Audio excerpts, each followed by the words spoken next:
আসসালামু আলাইকুম। অঙ্ক স্কুলের পক্ষ থেকে সবাইকে শুভেচ্ছা। আজকে আমাদের বিষয়বস্তু হচ্ছে পিথাগোরাসের উপপাদ্য এবং সমকোণী ত্রিভুজ সংক্রান্ত অঙ্কের সমাধান। তো বিসিএস সহ বিভিন্ন চাকরির পরীক্ষায় এই সমকোণী ত্রিভুজ সংক্রান্ত এবং পিথাগোরাসের উপপাদ্য সংক্রান্ত যে অঙ্কগুলো আসে সেগুলো আমরা আজকে সমাধান করব। তার আগে বলে নেই, আমাদের আজকের ক্লাসের মোট 3টা পার্ট থাকবে। প্রথম পার্টে আমরা পিথাগোরাসের উপপাদ্য দেখাবো। দ্বিতীয় পার্টে আমরা এই উপপাদ্য সংক্রান্ত যে সমকোণী ত্রিভুজের অঙ্কগুলো বিভিন্ন পরীক্ষায় আসে সেগুলো আমরা সমাধান করব, এবং তৃতীয় পার্টে আপনাদেরকে আমরা কিছু হোমওয়ার্ক দিব। সেই হোমওয়ার্কগুলো আপনারা সমাধান করবেন এবং কমেন্ট বক্সে আমাদেরকে রিপ্লাই করে জানাবেন। তো আজকের ক্লাসের প্রথম পর্বে আমরা পিথাগোরাসের উপপাদ্য নিয়ে আলোচনা করব। তো পিথাগোরাসের উপপাদ্যটা হচ্ছে মূলত একটা সমকোণী ত্রিভুজ সংক্রান্ত একটি উপপাদ্য। তো এই উপপাদ্যটা আমরা অনেকেই নাম শুনছি, অনেকে হয়তো জানি উপপাদ্যটার বিষয়বস্তু। তাহলে আমরা আজকে সহজভাবে পিথাগোরাসের উপপাদ্যটা মূলত কি বলছে সেটা বোঝার চেষ্টা করব। আজকে আমরা কোনো প্রুফ করব না। তাহলে পিথাগোরাসের উপপাদ্যটা বলছে যে যে কোনো সমকোণী ত্রিভুজের অতিভুজের উপর অঙ্কিত বর্গক্ষেত্র হচ্ছে অপর দুই বাহুর উপর অঙ্কিত বর্গক্ষেত্রের যোগফলের সমান। এর মানে কি দাঁড়াচ্ছে? এর অর্থ হচ্ছে যে এটা হচ্ছে সমকোণী ত্রিভুজের, এটা হচ্ছে সমকোণ, এবং এই সমকোণের যে বিপরীত বাহু, এই বিপরীত বাহুকে বলে হচ্ছে অতিভুজ। এটা হচ্ছে ভূমি, এটা হচ্ছে লম্ব। বলছে যে সমকোণী ত্রিভুজের যে অতিভুজ, অতিভুজের উপর অঙ্কিত বর্গক্ষেত্র। তাহলে বর্গক্ষেত্র কিভাবে হয়? তাহলে আমরা যদি সমকোণী ত্রিভুজের এই অতিভুজকে আমরা বাহু ধরে আমরা যদি একটি বর্গক্ষেত্র যদি অঙ্কন করি, তাহলে এই অতিভুজের উপর অঙ্কিত বর্গক্ষেত্রটা হবে এরকম। অতিভুজের যে দৈর্ঘ্যটা আছে এটাকে বর্গক্ষেত্রের বাহুর দৈর্ঘ্য ধরে আমরা যদি একটি বর্গক্ষেত্র অঙ্কন করি, তাহলে এই যে বর্গক্ষেত্রটা, এই বর্গক্ষেত্রের ক্ষেত্রফল এবং অপর দুই বাহুর উপর, এটা হচ্ছে ভূমি, ভূমির উপর যদি আমরা ভূমিকে বাহু ধরে একটি বর্গক্ষেত্র অঙ্কন করি, এই যে বর্গক্ষেত্রের ক্ষেত্রফল, এবং এইখানে আরেকটা যে লম্ব আছে, লম্বের উপর অঙ্কিত যে বর্গক্ষেত্রের ক্ষেত্রফল, এদের মধ্যে সম্পর্ক হচ্ছে অতিভুজের উপর অঙ্কিত বর্গক্ষেত্রের ক্ষেত্রফলটা হবে এই যে এই দুইটা বর্গক্ষেত্রের ক্ষেত্রফলের যোগফলের সমান। তাহলে এখানে আমরা এটাকে গাণিতিকভাবে আমরা কিভাবে লিখতে পারি? আমরা যদি ধরে নেই যে অতিভুজের দৈর্ঘ্য হচ্ছে সি, তারপরে হচ্ছে যে লম্বের দৈর্ঘ্য হচ্ছে এ, ভূমির দৈর্ঘ্য হচ্ছে বি, তাহলে এই অতিভুজের উপর অঙ্কিত বর্গক্ষেত্র কি হবে? আমরা জানি যে বর্গক্ষেত্রের যে কোনো এক বাহুর দৈর্ঘ্য যদি এ হয় তাহলে তার ক্ষেত্রফল হবে এ স্কোয়ার। তাহলে এখানে আমার এখানে অতিভুজের দৈর্ঘ্য যদি সি হয় তাহলে অতিভুজের উপর অঙ্কিত বর্গক্ষেত্র হবে সি স্কোয়ার, ভূমির উপর অঙ্কিত বর্গক্ষেত্র হবে বি স্কোয়ার, এবং এই লম্বের উপর অঙ্কিত বর্গক্ষেত্র হবে এ স্কোয়ার। তাহলে তাদের মধ্যে সম্পর্কটা কি হবে? যে অতিভুজের উপর অঙ্কিত বর্গক্ষেত্র হচ্ছে সি স্কোয়ার সমান সমান হবে অপর দুই বাহুর উপর অঙ্কিত বর্গক্ষেত্রের যোগফলের সমান, অর্থাৎ সি স্কোয়ার সমান সমান হচ্ছে এ স্কোয়ার প্লাস বি স্কোয়ার, অর্থাৎ অতিভুজের উপর অঙ্কিত বর্গক্ষেত্র সমান হচ্ছে অপর দুই বাহুর উপর অঙ্কিত বর্গক্ষেত্রের যোগফলের সমান। এটাই হচ্ছে মূলত পিথাগোরাসের উপপাদ্যের মূল বক্তব্য। তাহলে এই যে পিথাগোরাসের উপপাদ্যের মাধ্যমে আমরা সমকোণী ত্রিভুজের অতিভুজ, লম্ব এবং বাহু এদের মধ্যে যে আমরা একটা সম্পর্ক পাইলাম, এটার উপর ভিত্তি করে পরীক্ষায় বিভিন্ন ধরনের অঙ্ক আসে। তাহলে আমরা এই অঙ্কগুলা দেখি যেগুলো কিভাবে আমরা সমাধান করতে পারি। প্রথমে আমাদের যে কোশ্চেনটা আছে এটা কয়েকটা চাকরির পরীক্ষার আসছে, এরকম একটা কোশ্চেন নেওয়া হয়েছে। কোন ত্রিভুজের এক বাহুর উপর অঙ্কিত বর্গক্ষেত্রের বর্গক্ষেত্র অপর দুই বাহুর উপর অঙ্কিত বর্গক্ষেত্রদ্বয়ের যোগফলের সমান হলে ত্রিভুজটি হবে সমকোণী ত্রিভুজ, সূক্ষ্মকোণী ত্রিভুজ, সমবাহু ত্রিভুজ, স্থূলকোণী ত্রিভুজ। তাহলে আমরা এখানে জানলাম, একটু আগে আমরা যে পিথাগোরাস উপপাদ্যটা জানলাম, সেখানে বলছে যে অতিভুজের উপর অঙ্কিত বর্গক্ষেত্র হচ্ছে অপর দুই বাহুর উপর অঙ্কিত বর্গক্ষেত্রের যোগফলের সমান। তাহলে এখানে কিন্তু এই কথাই বলছে যে কোনো ত্রিভুজের একটা বাহুর উপর অঙ্কিত বর্গক্ষেত্র অপর দুই বাহুর উপর অঙ্কিত বর্গক্ষেত্রদের যোগফলের সমান হলে ত্রিভুজটি হবে। তাহলে এটা নিশ্চিতভাবে এটা একটা সমকোণী ত্রিভুজ, এই কারণেই এটা পিথাগোরাসের উপপাদ্যের অনুরূপ হচ্ছে। এরপরে যে কোশ্চেনটা আছে যে সমকোণী ত্রিভুজের অতিভুজের দৈর্ঘ্য দেওয়া থাকলে একটি মাত্র ত্রিভুজ আঁকা যায়, দুইটি মাত্র ত্রিভুজ আঁকা যায়, কোনো ত্রিভুজ আঁকা যায় না, অনেকগুলো ত্রিভুজ আঁকা যায়। তাহলে এই কোশ্চেনটার আনসার আমি দেখলাম অনেক জায়গায় ভুল আছে। তাহলে এখানে অনেক জায়গায় বলছে যে একটা মাত্র ত্রিভুজ আঁকা যায়, কিন্তু এই আনসারটা সঠিক না। একটা সমকোণী ত্রিভুজের অতিভুজের দৈর্ঘ্য দেওয়া থাকলে অনেকগুলো ত্রিভুজ আঁকা যায়, অর্থাৎ অসংখ্য ত্রিভুজ আঁকা যাবে। আমরা দেখি কিরকম। এটা যদি একটা সমকোণী ত্রিভুজ হয় এবং এটা যদি অতিভুজ হয়, তাহলে এই অতিভুজের দৈর্ঘ্যটা বলছে দেওয়া আছে, আমি ধরে নিলাম অতিভুজের দৈর্ঘ্যটা হচ্ছে বি বা কোনো একটা ডিজিট। তাহলে এই যে অতিভুজের দৈর্ঘ্যটা, এই দৈর্ঘ্যটা দেওয়া থাকলেও অসংখ্য সমকোণী ত্রিভুজ আঁকা যাবে সেম অতিভুজ দিয়েই। যেমন আমি যদি এই বি এর সমান দৈর্ঘ্য নিয়ে আমি যদি এরকমভাবে আমি যদি একটা অতিভুজ আঁকি, অর্থাৎ আমি অ্যাঙ্গেলটা মানে ছোট করে দিলাম, আগে যে অ্যাঙ্গেলটা ছিল তার চেয়ে ছোট করে দিলাম ভূমির সাথে, তাহলে এই আমি ধরে নিলাম এটা হচ্ছে বি, এই অতিভুজের দৈর্ঘ্য। এখন বি এর সমান দৈর্ঘ্য নিয়ে আমি আবার যদি এইভাবে অতিভুজ আঁকি, তাহলে আমি এরকম আবার সমকোণী ত্রিভুজ আঁকতে পারবো। আমি যদি বি এর সমান দৈর্ঘ্য নিয়ে অতিভুজটাকে এইভাবে যদি আঁকি, তাহলে এখানে আরেকটা সমকোণী ত্রিভুজ আঁকা যাবে। অর্থাৎ এইভাবে আমি যদি এই অতিভুজের দৈর্ঘ্যকে একই রেখে অর্থাৎ সমান রেখে অসংখ্য সমকোণী ত্রিভুজ আঁকা যাবে, যেসব ক্ষেত্রে এখানে এই কোণটা সমকোণ, এই কোণটা সমকোণ, তাহলে এই প্রত্যেকটা এক একটা সমকোণী ত্রিভুজ। এরকমভাবে যেহেতু অসংখ্য ত্রিভুজ আঁকা যাবে অতিভুজের দৈর্ঘ্য সেম রেখে, তাহলে সমকোণী ত্রিভুজের অতিভুজের দৈর্ঘ্য দেওয়া থাকলেও এখানে অনেকগুলা ত্রিভুজ আঁকা যায়। অর্থাৎ এখানে উত্তর হবে হচ্ছে ঘ। এরপরে আমাদের যে কোশ্চেনটা আছে এটা 30তম বিসিএস এর কোশ্চেন থেকে নেওয়া হয়েছে। কোন ত্রিভুজের বাহুগুলোর অনুপাত নিচের কোনটি হলে একটি সমকোণী ত্রিভুজ অঙ্কন সম্ভব হবে? সমকোণী ত্রিভুজের যে বাহুগুলো আছে তাদের মধ্যে সম্পর্ক হচ্ছে a square plus b square সমান সমান হচ্ছে c স্কয়ার। এখানে অতিভুজ হচ্ছে সি, এ আর বি হচ্ছে লম্ব এবং ভূমি। একটা জিনিস আমাদের জানা থাকতে হবে যে যে কোনো সমকোণী ত্রিভুজ তার যে অতিভুজ থাকে, অতিভুজ হচ্ছে ওই সমকোণী ত্রিভুজের সবচেয়ে বড় বাহু। অর্থাৎ লম্ব এবং ভূমির তুলনায় অতিভুজ সবসময় বড় থাকে। অর্থাৎ আমাদের এটা মনে রাখতে হবে যে সমকোণী ত্রিভুজের অতিভুজ হচ্ছে বৃহত্তম বাহু। তাহলে এখানে অনুপাত দেওয়া আছে 6:5:4। নিশ্চিতভাবেই যে বড় যে অনুপাতটা থাকবে এটা হবে অতিভুজের, আর বাকি দুইটা হবে লম্ব এবং ভূমির। তাহলে আমরা দেখি যে এটা আমাদের যে সমকোণী ত্রিভুজের যে ফর্মুলা আছে এটা সাপোর্ট করে কিনা। তাহলে এখানে যদি 5 স্কয়ার প্লাস 4 স্কয়ার যদি লিখি, তাহলে 5 5 25 আর 4 4 16, তাহলে এখানে হচ্ছে 6 স্কয়ার। 25 আর 16 হচ্ছে, এখানে হচ্ছে 25, এখানে হচ্ছে 16। এখানে আমি যদি 36 লিখি, তাহলে 25 আর 16 কত হচ্ছে, 5 আর 6 11, আর 2 আর 1 হচ্ছে 3, 3 আর 1 4, অর্থাৎ 41 হয়ে যাচ্ছে। 41 আর 36 সমান না, তার মানে আমাদের প্রথম যে অপশনটা আছে এটাকে সাপোর্ট করতেছে না। 3:4:5, এখানে আমরা যদি লিখি যে 3 স্কয়ার যোগ 4 স্কয়ার, এটা সমান সমান কত হচ্ছে, 3 3 9, 9 আর 4 4 16 হচ্ছে 25, আর এখানে অতিভুজ হচ্ছে 5 স্কয়ার।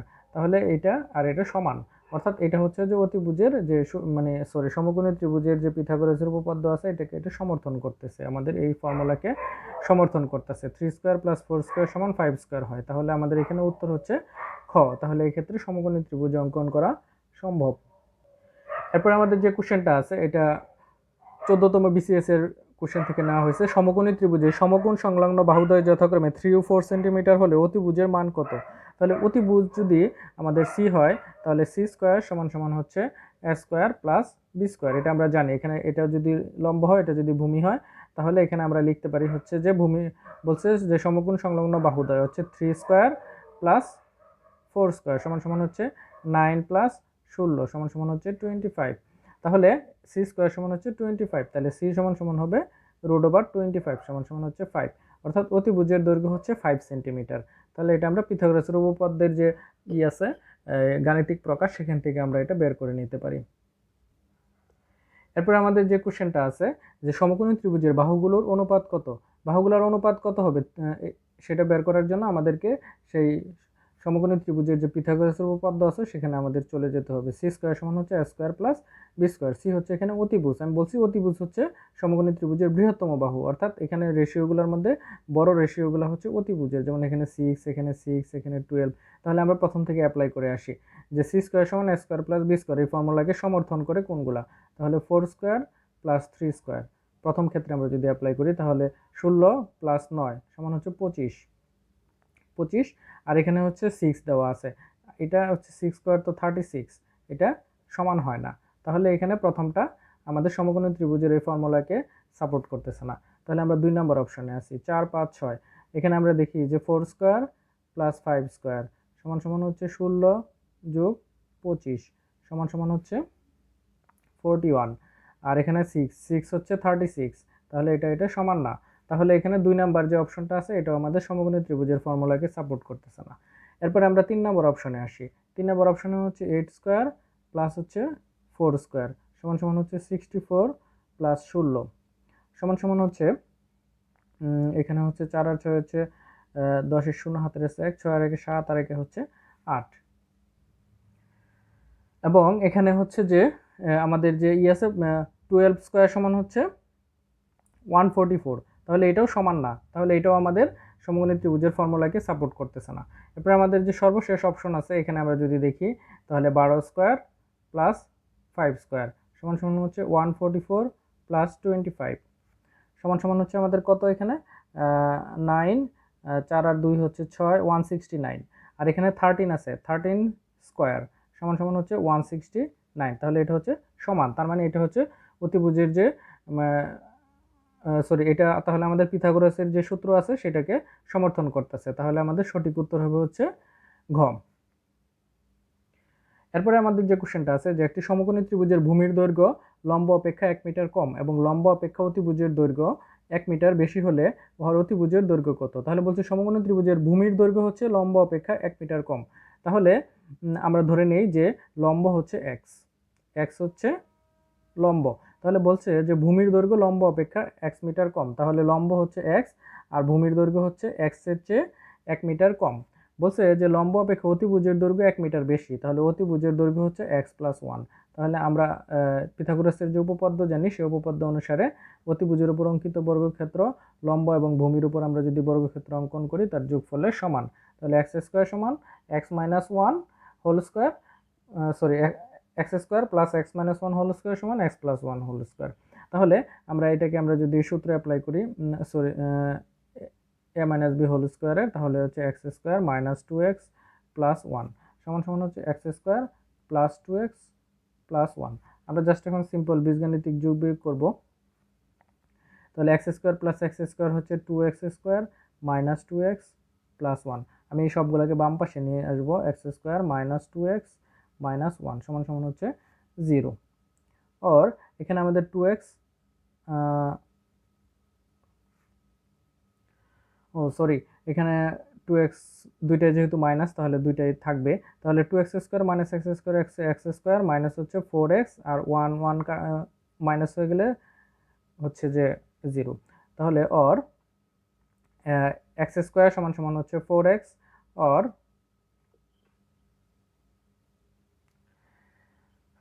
x ইকুয়ালস টু হচ্ছে 4, তাহলে এখানে আমরা পাইলাম হচ্ছে যে x এর মান হচ্ছে 4, এখানে x আমরা কি ধরছিলাম x ছিল হচ্ছে আমাদের লম্ব, আমাদেরকে অতিভুজের দৈর্ঘ্য বের করতে হবে, তাহলে বলছিল যে অতিভুজের দৈর্ঘ্য হচ্ছে লম্বের চেয়ে 1 মিটার বেশি, তাহলে আমাদের x যদি 4 হয় তাহলে অতিভুজের দৈর্ঘ্য হবে 4 প্লাস 1 সমান সমান হচ্ছে 5, তাহলে এখানে আমাদের 4 নম্বর অপশনে 5 মিটার আছে, তাহলে উত্তর হবে হচ্ছে ঘ।